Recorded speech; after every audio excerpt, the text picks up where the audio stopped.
ત્રીજા ભાગે તમે જમીન રાખો તો ત્રીજા ભાગની માલિક પર તમને તમારો હક છે એ મળવો જોઈએ. અને પેલા તો અત્યારે તમે ચોથા ભાગમાં જે જમીન વાવી છે તો અત્યારે પાક વીમો મળ્યો છે, ચોથા ભાગના હિસાબથી તમને મળવો જોઈએ. બરોબર છે.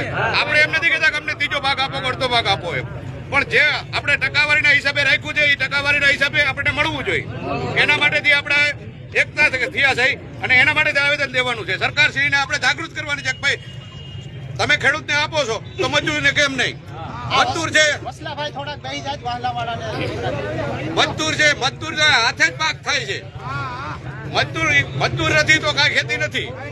ખેતી છે મજૂરના હિસાબે છે. તો આપણે આદિવાસી ભાઈઓ બધાય આપણે બધાને એવું એકતા રાખવાની કે ખેડૂત છે તો આપણે છે ને આપણે છે તો ખેડૂત છે.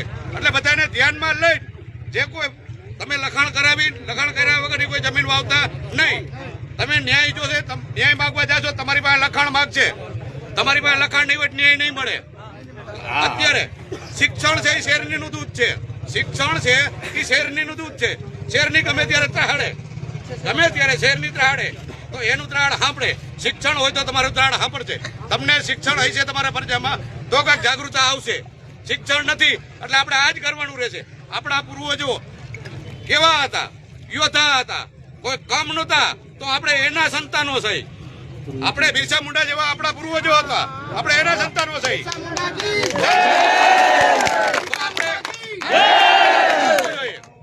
આપણે એ ધ્યાનમાં લઈને આવવું જોઈએ કે ખેતી આપણે ખેડી છીએ, આપણે ખેતીમાંથી ધાન પકાવીએ છીએ તો આપણે એનો હક આપણને મળવો જોઈએ. જય જોહાર. अगर यहाँ